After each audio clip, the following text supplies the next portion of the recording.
এই শোনো, তুমি বাসায় যাবে কেমনে? কথা বলো না কেন? লেট করে বাসায় গেলে তোমার আম্মু কিছু বলে না? আম্মু, আমার একবার মাহাদির বাসা থেকে আসতে লেট হয়েছিল, এই জন্য আমার আম্মু আমাকে দৌড়ান দিল, কিন্তু আমি দৌড় দেই নাই। তুমিও পারবে না দৌড় দিতে, এখন কি করবা? কোন জায়গা থেকে উঠে নিয়েছিলা? হ্যাঁ, এত বদনাম কেন করো? ছোট মানুষের মতো থাকতে পারো না?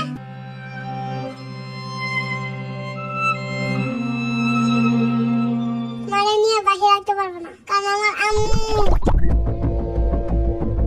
না আম্মু, না আম্মু এটা এই যে, না না এইটা শুনো, তুমি কি বিড়ালের সাথে থাকতে পারো? দেখো, আর কিছু করানো নাই।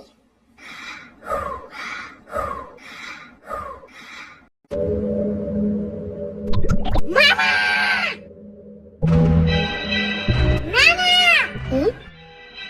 তোমার বাসায় আসলেই সবাই ঘুমাই কেন? না না ঘুমাই না তো। বাকি সবাই ঘুমাই কেন? বোরিং লাগে না আমার? কি করবো এখন? দূর, আমি গেলাম মাহাদির বাসায়। মাহাদি! ওরা তো বাসায় নাই, সবাই গ্রামে গেছে। উফু! আরে এটা কই পাইছো? আরে আমিও ঠিক না, কই থেকে যেন আসছে, আর পাখাও ভেঙে গেছে, এখন তো বাসায় যেতে পারবে না। আর তোমার আম্মু তো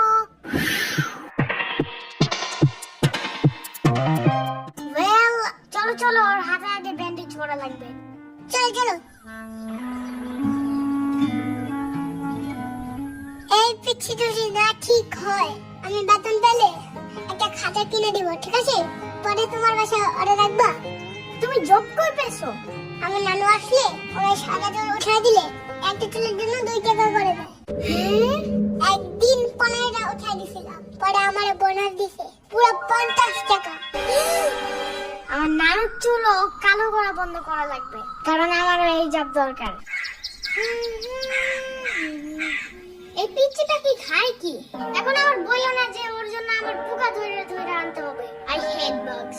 আরে না না না, আমার কাছে অনেক তেলাপোকা আছে, ওইগুলো তোমাকে এনে দেব, ঠিক আছে? কোনো সমস্যা নাই।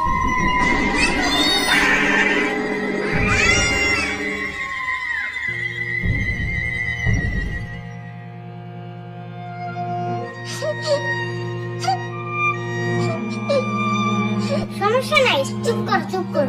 নাহাদি ঢাকায় আসুক, পরে ওই কাকের বাসা আমরা সবাই মিলে খুঁজে বাই করবো। থাক, আর কানতে হবে না। লেট করে বাসায় গেলে আবার তোমার আম্মু দৌড়ে নিয়ে নেবে না? আচ্ছা এখন চুপ করো, ঠিক আছে? জলদি চলো।